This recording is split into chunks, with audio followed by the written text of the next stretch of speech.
Shalom, kita bersyukur kalau kita masih diberi kesempatan sama Tuhan buat beribadah. Kita mau satu di dalam doa. Tuhan, terima kasih Tuhan untuk penyertaan-Mu di sepanjang hari kami Tuhan. Terima kasih untuk berkat-berkat-Mu yang boleh kami alami Tuhan, untuk kesehatan yang Engkau berikan. Kalau sebentar lagi kami mau datang, kami mau sujud di altar-Mu Tuhan. Kami mau membawa hati kami Tuhan. Kami mau datang menyembah-Mu Tuhan. Hadirlah di tengah-tengah kami ya Bapa, penuhi kami dengan urapan-Mu. Yesus, hanya kepadamu lah kami berseru.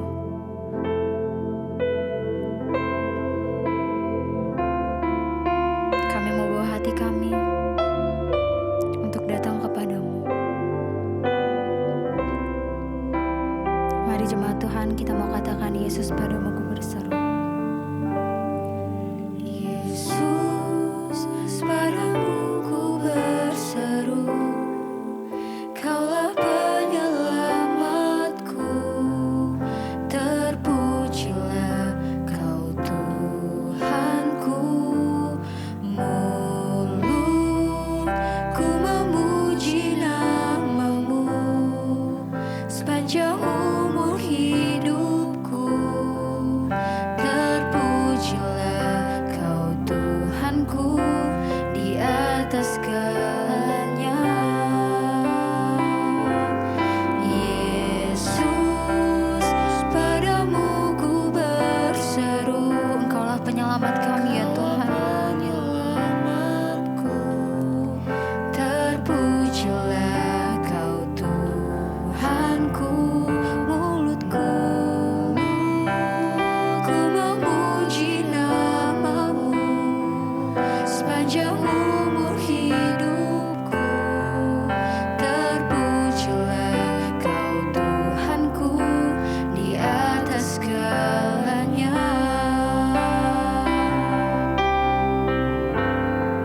Kami mau katakan, Yesus, Yesus, padamu ku berseru. Engkaulah penyelamat kami ya Tuhan. Kami mau memuji Engkau. Engkaulah Tuhan yang terpuji. Bahkan mulut kami akan selalu memuji-Mu Tuhan. Sepanjang umur hidupku, terpujilah Kau Tuhanku di atas segala. Mari sekali lagi kita katakan, Yesus padamu ku berseru. Yesus, padamu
altar-Mu.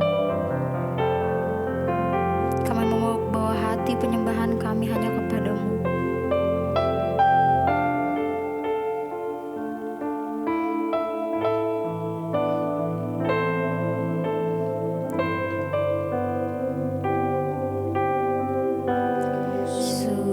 Sujud di altar-Nya,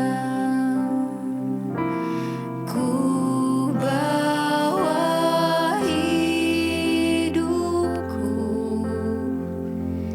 ku terima anugerah-Nya. Dia ampuniku dan bebaskanku. Dia ubah setiap kami. Dia ubah hidupku, barui hatiku. Sesuatu terjadi saat datang di altar-Nya.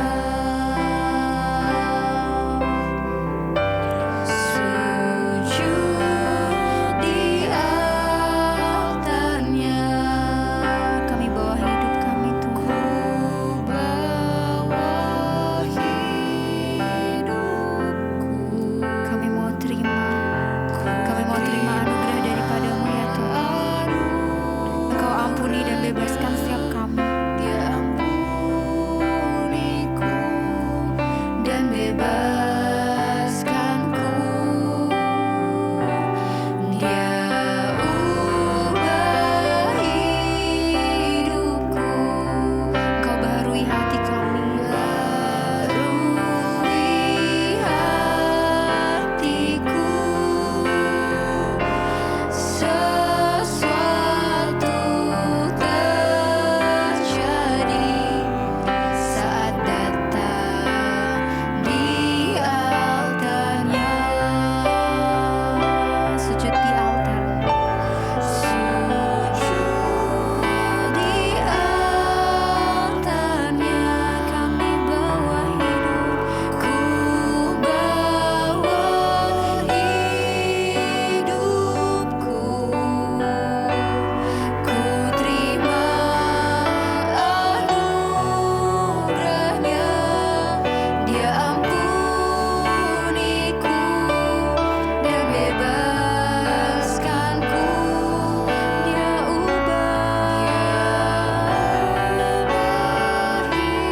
Engkau ubah hidup setiap kami ya Bapa. Engkau baharui hati kami.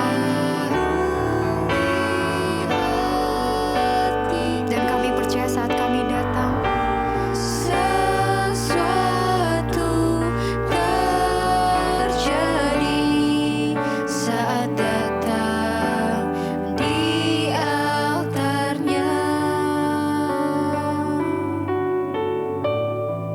Terima kasih Bapak, kami mengucap syukur buat hari ini. Tuhan masih mengizinkan kami boleh beribadah walaupun secara online. Kami percaya Tuhan anugerah-Mu itu cukup bagi kami dan kuasa Tuhan tidak pernah terbatas. Berbicara bagi kami Tuhan, sampaikan isi hati-Mu. Di dalam nama Tuhan kami Yesus Kristus kami berdoa dan mengucap syukur. Haleluya. Amin, amin, amin. Iya, shalom saudara yang terkasih ya, jemaat Debbie Basir TV di mana saja berada. Kita berjumpa kembali di ibadah Sunday online hari ini. Biarlah kita mau terus mempersembahkan hidup kita kepada Tuhan ya, dan saya percaya saudara kita boleh semakin mengerti apa yang Tuhan mau bagi kita untuk kita terus mau berserah kepada Tuhan. Dan tema firman Tuhan hari ini adalah persembahan yang hidup dan berkenan. Iya, saudara, kita percaya bersama bahwa ya, hari-hari ini kita harus makin melekat dengan Tuhan, melihat keadaan zaman, ya, melihat apa yang terjadi di depan kita, harusnya membuat kita lebih sadar apa yang harus kita lakukan. Ya, bukan urusan kita, ya, kapan mau kiamat, kapan Tuhan mau datang. Bagian kita melakukan bagian kita, yaitu apa? Mempersembahkan hidup yang kudus dan berkenan kepada Tuhan. Ya, ketika kita sudah mempersembahkan hidup yang kudus dan berkenan kepada Tuhan, maka itu adalah salah satu bagian dari kita berjaga-jaga di dalam iman kita.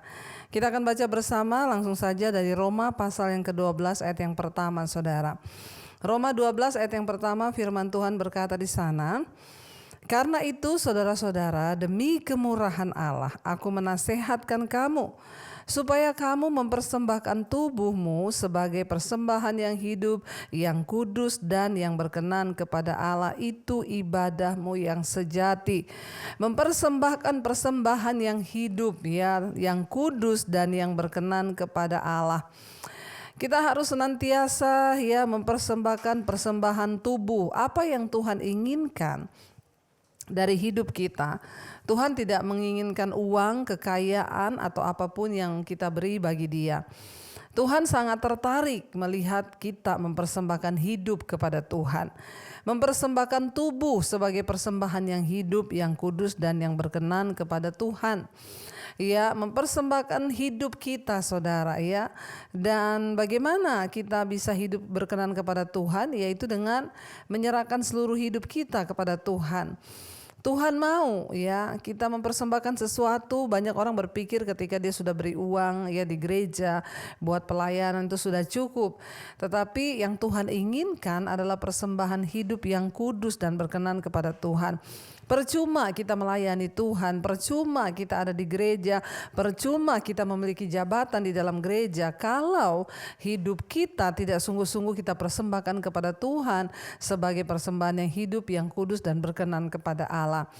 Tidak mudah tentunya untuk mencapai perkenanan Tuhan. Yang namanya berkenan itu adalah sesuatu yang menyenangkan hati Tuhan. Tetapi Alkitab selalu memberikan kepada kita itu jalan, cara bagaimana kita mempersembahkan sesuatu yang berkenan kepada Tuhan, Saudara. Kita lihat bersama dalam Roma pasal yang ke-8, Saudara, saya ingin kita baca bersama. Roma 8 ayat yang ke-8 mulai, Saudara, di sana firman Tuhan berkata begini. Bagaimana kita mempersembahkan sesuatu yang berkenan kepada Tuhan? Roma 8 ayat 8 berkata, "Mereka yang hidup dalam daging tidak mungkin berkenan kepada Allah." Ayat yang ke-9, "Tetapi kamu tidak hidup dalam daging melainkan dalam roh. Jika roh Kristus, jika memang roh Allah diam di dalam kamu. Tetapi jika orang tidak memiliki roh Kristus, ia bukan milik Kristus." Saudara, orang yang hidup kepada Tuhan, hidup dalam daging, dia tidak mungkin berkenan kepada Tuhan. Kita belajar dari sini apa yang menyebabkan hidup kita tidak berkenan. Alkitab berkata kalau kita hidup di dalam daging, maka hidup kita tidak mungkin berkenan kepada Allah. Apa itu maksudnya hidup di dalam daging? Kita ini kan masih daging, Bu. Tetapi kita tidak boleh hidup di dalam daging. Memang kita masih daging, tapi kita tidak boleh hidup di dalam daging. Artinya apa? Kalau kita lihat dalam Galatia pasal yang ke-5 di sana dikatakan keinginan daging itu telah nyata. Percabulan, kenajisan, hawa nafsu, nafsu jahat, iri hati, kebencian, dendam, amarah, pertikaian, perselisihan, mementingkan diri, roh percederaan, pemecah belah. Itu semua adalah perbuatan daging. Kita memang masih ada di dalam daging, tapi kita tidak boleh hidup menuruti daging, Saudara. Memang kita dalam daging, tapi Alkitab berkata kalau kita hidup menurut daging, maka kita tidak berkenan kepada Tuhan. Mereka yang hidup dalam daging tidak mungkin berkenan kepada Allah. Tetapi kamu, saudara dan saya, kita tidak lagi hidup di dalam daging, kata firman Tuhan, melainkan dalam roh. Jika memang roh Allah diam di dalam kamu, tetapi jika orang tidak memiliki roh Kristus, ia bukan milik Kristus. Ini sebuah pernyataan yang serius. Kita tidak hidup dalam daging, kalau memang roh Allah itu ada dalam hidup kita. Kita sudah belajar tentang tubuh ini adalah tempat berdiam Allah. Firman Tuhan berkata, "Tidak tahukah kamu bahwa tubuhmu itu adalah bait Allah, bait Roh Kudus yang diam di dalam kamu?" Kalau orang tidak memiliki roh Kristus, maka ia bukan milik Kristus, kata firman ini. Sangat mengerikan saudara ketika kita sungguh-sungguh memahami ayat ini. Bahaya sekali kalau kita ini hidup mengaku Kristen, bahkan mungkin melayani Tuhan, tapi kita tidak sungguh-sungguh membiarkan Roh Allah tinggal dalam hidup kita sehingga Dia mengubahkan kita dan kita tidak lagi hidup menurut daging. Sangat berbahaya ketika kita membiarkan daging yang menguasai hidup kita. Tapi ayat ini berkata kalau Roh Allah ada dalam kita, maka kita tidak mungkin hidup menurut daging. Dan kalau orang tidak memiliki Roh Kristus dalam dirinya, maka firman ini berkata ia bukan milik Kristus. Mengerikan kan kalau kita ini sudah merasa anak Tuhan, kita sudah merasa beribadah, kita sudah merasa di gereja melayani, tapi ternyata kita tidak memiliki Roh Kristus dalam hidup kita, maka kita bukan milik Kristus saudara. Dan tidak mungkin kita bisa masuk di dalam kerajaan Allah. Ayat yang ke-10 di sana dikatakan, tetapi saudara, ya ayat yang ke-10, tetapi jika Kristus ada di dalam kamu, maka tubuh memang mati karena dosa. Tetapi roh adalah kehidupan oleh karena kebenaran. Ya, orang yang ada di dalam Kristus dikatakan waktu seseorang percaya kepada Kristus, lalu dia hidup menurut firman Kristus. Dia hidup menurut ketentuan dan hukum-hukum Tuhan. Dia hidup menuruti kebenaran, maka dikatakan di sini tubuh memang mati karena dosa. Karena dosa semua manusia itu sudah binasa dan daging kita sudah ditaklukkan kepada kebinasaan. Memang tubuh kita mati, tetapi roh itu dikatakan di sana. Roh adalah kehidupan oleh karena kebenaran. Bagaimana roh kita bisa hidup saudara? Hanya kalau kita ini melakukan kebenaran. Roh yang menghidupkan kita, tubuh kita ini sudah mati karena dosa. Satu saat akan binasa waktu kita mati kembali ke tanah. Tetapi orang yang rohnya dikuasai oleh Roh Allah, ada Roh Kristus dalam dirinya, dia hidup karena kebenaran, maka ada jaminan hidup di dalam kekekalan saudara ya. Karena itu saya banyak mendengar orang-orang yang mengalami kelahiran kembali. Bu, saya ini sudah lama jadi Kristen. Saya itu ikut Tuhan sudah lama. Bahkan ada yang bilang saya ini majelis bu. Tapi saya baru mengalami Tuhan. Saya banyak mendengarkan khotbah-khotbah ibu sampaikan. Saya baru mengerti tentang arti menjadi Kristen yang sesungguhnya. Ini yang dimaksud rohnya dihidupkan saudara. Karena banyak orang mengaku Kristen tapi sesungguhnya mati rohaninya. Saya selalu mengingatkan ada 3 kematian di dalam kehidupan. Yang pertama mati rohani, yang kedua mati beneran, yang ketiga mati kekal di dalam neraka saudara. Jadi mari kita hari-hari ini menghidupkan manusia roh kita. Karena kebenaran maka roh ini adalah kehidupan saudara. Tidak ada cara lain yang bisa menghidupkan roh kita selain kita tinggal dalam kebenaran dan melakukan kebenaran.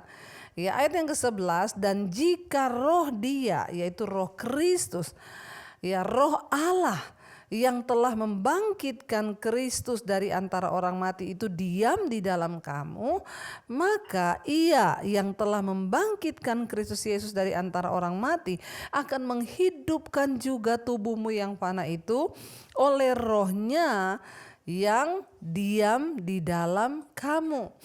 Tetapi bagi kita yang percaya saudara dan menerima Yesus, membiarkan roh Allah tinggal dalam hidup kita, di sana dikatakan dan jika roh Allah yang ada dalam diri kita itu roh yang sudah membangkitkan Kristus dari kematian itu ada di dalam diri kita, maka dia juga akan menghidupkan tubuh kita yang fana ini, yang tadinya sudah mati oleh karena dosa, kita dihidupkan kembali saudara oleh rohnya yang diam di dalam kamu.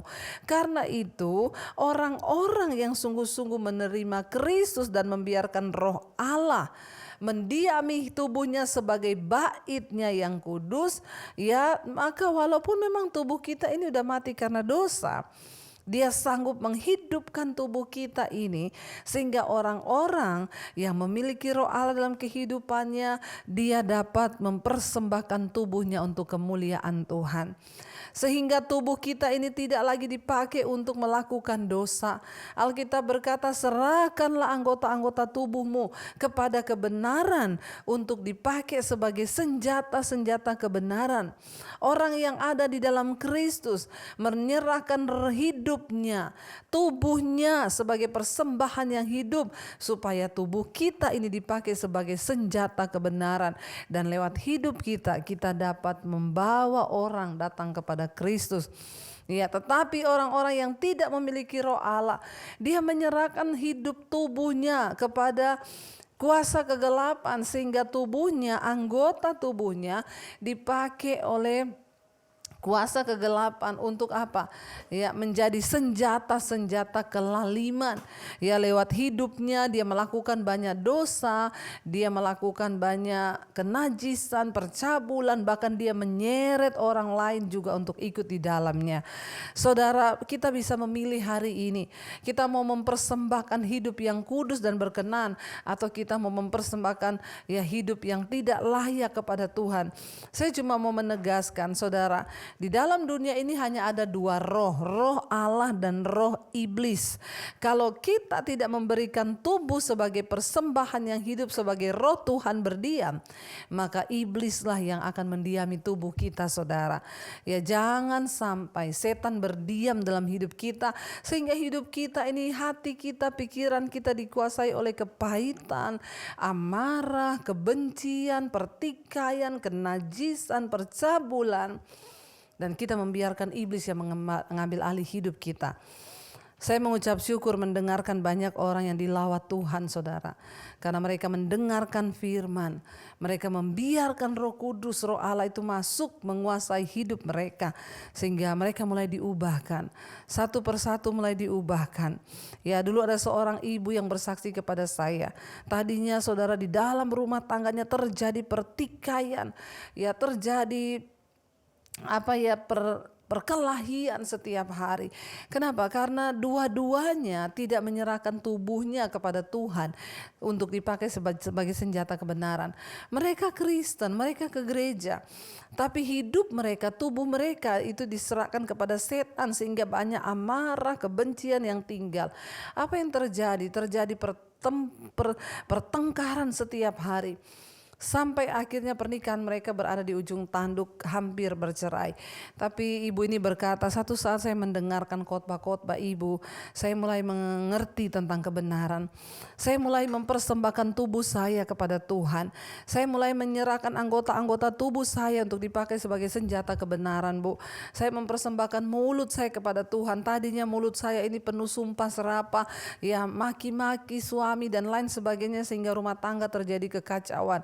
Tapi ketika saya mulai mendengar firman, saya membiarkan Roh Allah menguasai hidup saya. Lalu apa yang terjadi, saudara? Dia berkata, saya diubahkan, Bu. Ketika saya menyerahkan seluruh anggota tubuh saya sebagai persembahan yang hidup dan kudus, Tuhan mulai mengubahkan karakternya, mulutnya yang tadinya dipakai sebagai senjata setan untuk menyerang suami, menyerang anak-anak, sekarang dia mengerti kebenaran. Dia menyerahkan hidupnya dan mulutnya dipakai menjadi senjata kebenaran di dalam Tuhan. Akhirnya dia mulai membicarakan kebenaran. Dia mulai menyampaikan firman. Dia menjadi istri yang bijaksana. Dan apa yang terjadi, saudara? Dia bilang, ketika saya berubah, Bu, saya mulai melihat suami saya pun ikut berubah. Bahkan rumah tangga kami dipenuhi ketenangan, ketentraman. Tidak ada pertengkaran lagi. Dan sekarang kami berdua sama-sama mencari Tuhan lewat mesbah doa. Kami terus membangun hubungan kami di dalam Tuhan. Saudara, ya, semua diawali ketika kita mau mempersembahkan hidup yang berkenan kepada Tuhan. Tubuh yang hidup dan berkenan kepada Tuhan. Ya, dan di sanalah Tuhan mulai akhirnya mengubahkan. Roh Kudus mengambil alih. Saat kita tidak menyerahkan hidup kepada Tuhan, maka Roh Kudus juga tidak bisa bekerja, karena Tuhan tidak pernah memaksa orang. Ya, dan di sana dikatakan memang tubuh ini sudah mati karena dosa, ya, tetapi roh adalah kehidupan oleh karena kebenaran. Dan jika roh Allah, roh Dia yang telah membangkitkan Yesus dari antara orang mati itu diam dalam kamu, maka Ia yang telah membangkitkan Yesus Kristus dari antara orang mati akan menghidupkan juga tubuhmu yang fana oleh rohnya yang diam di dalam kamu. Jangan biarkan tubuhmu mati selagi engkau hidup. Mari biarkan Tuhan ambil alih sehingga hidup kita, tubuh kita ini dihidupkan kembali menjadi senjata-senjata yang dapat kita pakai untuk ya memperbesar kerajaan Allah lewat hidup kita, saudara. Ayat yang ke-12 dikatakan, saudara, ayat yang ke-12 firman Tuhan berkata demikian, jadi saudara-saudara, ya, kita adalah orang berhutang, tetapi bukan kepada daging supaya hidup menurut daging. Ayat 13, sebab jika kamu hidup menurut daging, kamu akan mati. Tetapi jika oleh roh kamu mematikan perbuatan tubuhmu, maka kamu akan hidup. Ingat ya, apa yang harus membuat kita ini selalu ingat, saudara, bahwa kita ini orang berhutang. Apa yang membuat kita ini akhirnya bisa menyerahkan hidup sungguh-sungguh kepada Tuhan? Waktu kita menyadari bahwa kita ini orang yang berhutang. Nah, kalau kita menyadari kita orang yang berhutang, berarti kan kita harus membayar sesuatu kepada Tuhan. Tuhan tidak minta bayaran dengan uang. Dia nggak minta bayaran dengan kekayaanmu, karena persembahan apapun yang engkau berikan pada Tuhan tidak akan pernah bisa menggantikan persembahan hidup dan tubuhmu yang berkenan di hadapan Tuhan. Tuhan menginginkan itu, ya. Karena itu firman ini berkata, saudara, ya, kita ini orang-orang yang berhutang bukan kepada daging supaya kita hidup menurut daging, tapi kita berhutang kepada Tuhan. Kita berhutang kepada roh yang sudah memberikan kita kehidupan. Kenapa, saudara? Firman ini berkata, ya, kita adalah orang-orang berhutang, ya, bukan kepada daging, ya, untuk hidup menurut daging. Sebab jika kamu hidup menurut daging, maka kamu akan mati. Tetapi jika oleh roh kamu mematikan perbuatan tubuhmu, maka kamu akan hidup. Ini kuncinya, saudara. Ingat, kita ini berhutang. Selalu tanamkan di dalam hidup kita, aku ini berhutang kepada siapa? Pada Tuhan. Aku ini orang yang berhutang, harusnya aku mati binasa. Tapi karena begitu besar kasih Allah akan dunia ini, sehingga Dia mengaruniakan anak yang tunggal, supaya kita yang percaya pada Dia tidak binasa, melainkan beroleh hidup yang kekal. Kita harus menyadari kita ini berhutang kepada Tuhan. Nah, kalau kita menyadari kita ini berhutang, maka kita juga harus mempersembahkan, membayar sesuatu kepada Tuhan, yaitu apa, saudara? Hidup yang berkenan kepada Tuhan. Ya, mempersembahkan tubuh kita ini yang sudah ditebus dengan darah yang mahal. Jangan engkau menyerahkan hidupmu kepada perbuatan daging, karena engkau berhutang bukan kepada daging, tetapi berhutang kepada Tuhan. Ayat 13, jika kamu hidup menurut daging, mati binasa, saudara. Orang yang hidup menurut daging, sekalipun Kristen, sekalipun pendeta hamba Tuhan, kalau engkau hidup mengikuti kedaginganmu, maka kamu akan binasa, kata firman Tuhan. Tetapi ini kuncinya, jika oleh roh kamu mematikan perbuatan tubuhmu, maka kamu akan hidup. Saudara, cara satu-satunya untuk kita bisa mengalahkan perbuatan daging dan bisa mempersembahkan hidup yang berkenan adalah dengan mematikan daging. Caranya bagaimana mematikan daging? Hidupkan manusia rohmu. Jika oleh roh kamu mematikan perbuatan tubuhmu, maka kamu akan hidup.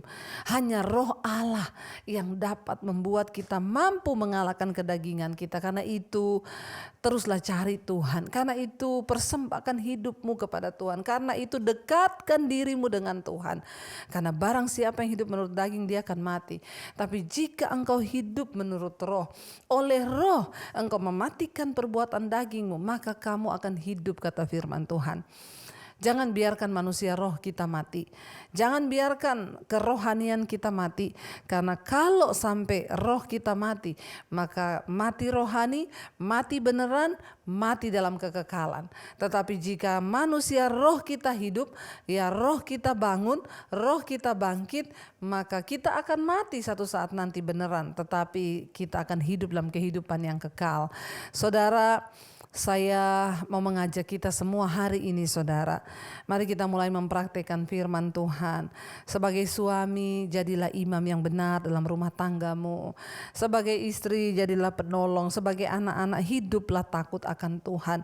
Mari kita persembahkan tubuh kita, hidup yang kudus dan yang berkenan. Karena Allah itu kudus, sebab tanpa kekudusan tidak ada seorang pun yang akan melihat Tuhan. Hanya ketika kita berjalan dalam kekudusan, meminta rohnya memenuhi hidup kita, maka kita akan dimampukan untuk dapat mempersembahkan hidup yang kudus dan berkenan kepada Tuhan. Mari kita akan merenungkan firman ini, saudara. Saya berdoa supaya kita semua diberikan kekuatan agar sampai Tuhan datang, kita bisa keluar sebagai pemenang, ya. Biarlah kita mau berharap kepada Tuhan. Kita mau katakan, Tuhan, kalau kami hidup, kami mau hidup bagimu. Biar mata kami tetap memandangmu. Kalau ku hidup bagi Engkau, Tuhan. Biar Engkau menguasai seluruh hidup kami. Kami tidak ingin menyerahkan hidup kami kepada daging, apalagi kepada iblis. Kami mau hidup bagi kepentingan-Mu di dunia ini, Tuhan. Mari kita renungkan firman ini, saudara. Buka hati dan tanganmu di hadapan Tuhan.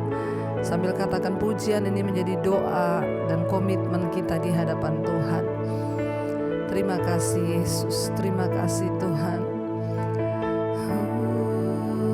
Kalau ku hidup bagimu, hatiku tetap menyembahmu. Dunia tak bisa menjauhkanku dari kasih-Mu. Selama ku hidup,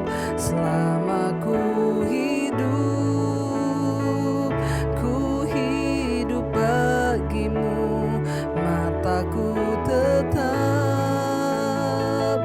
tetap memandangmu. Dunia tak bisa menjauhkanku dari kasih-Mu. Lebih lagi, saudara, mari datang di hadapan Tuhan, katakan, kalau ku hidup bagimu, hatiku tetap menyembahmu. Dunia tak bisa menjauhkanku dari kasih-Mu. Selama ku hidup, Tuhan, selama ku hidup bagimu. Mataku tetap memandangmu. Dunia tak bisa menjauhkanku dari kasih-Mu. Terima kasih Bapa. Kami mau, Tuhan, untuk selalu mempersembahkan hidup yang kudus dan berkenan. Kami buka hati kami buka hidup kami sebagai bait-Mu, Tuhan. Biar roh Tuhan, roh Allah, roh kudus masuk dalam hidup kami.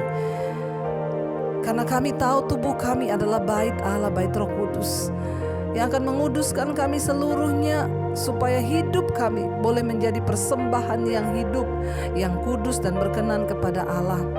Selama kami hidup, Tuhan, kami mau belajar menyenangkan Engkau. Kami mau terus mengejar perkenanan Tuhan. Karena itu ubahkan kami, biar tubuh kami, anggota-anggota tubuh kami dipakai sebagai senjata-senjata kebenaran. Kuduskan mata kami, kuduskan telinga, mulut, tangan, kaki kami, seluruh tubuh kami, pikiran kami. Biar itu semua dikuduskan bagi Engkau Bapa. Biar lewat hidup kami boleh memakai anggota tubuh kami untuk menjadi senjata kebenaran yang akan membawa orang dilepaskan, yang akan membawa orang datang kepada Kristus, membawa keluarga, suami, istri, anak-anak kami untuk datang kepada Engkau. Ubahkan setiap kami Bapa, karena di mana ada Roh Allah di situ ada kemerdekaan. Kami memberikan hidup kami, tubuh kami sebagai persembahan yang berkenan dan kudus. Berkati umat-Mu, anak-anak-Mu, jemaat-Mu Bapa, bahwa kami hari-hari ini semakin menyadari tidak ada pilihan untuk kami yang terbaik selain menyerahkan seluruh hidup kami bagi Tuhan. Terima kasih Tuhan, biarlah anugerah-Mu terus mengalir bagi setiap kami Bapa. Turunlah kiranya berkat-Mu atas setiap kami, lawatan-Mu atas setiap kami, agar kami boleh bersuka cita ketika Engkau datang kali yang kedua. Biarlah nama kami tercatat di dalam kitab kehidupan. Terima kasih Bapa, terima kasih Tuhan. Segala pujian, hormat, kemuliaan hanya bagi Engkau. Mari kita angkat hati dan tangan kita saudara untuk menerima berkat yang dari Tuhan. Diberkatilah engkau dalam kehidupanmu, diberkati rumah tanggamu, diberkati pekerjaanmu, diberkati kesehatanmu, diberkati keuanganmu, dan engkau akan menjadi berkat bagi banyak orang. Karena itu terimalah kiranya berkat dari Allah Bapa, cinta kasih Tuhan Yesus Kristus, penyertaan Allah Roh Kudus menyertai hidupmu mulai hari ini, bahkan sampai kali yang kedua Tuhan Yesus datang menjemput kita. Namamu tercatat di dalam kitab kehidupan. Dalam nama Tuhan Yesus yang percaya diberkati, katakan bersama, amin, amin, amin. Tuhan Yesus memberkati. Shalom dan selamat hari Minggu.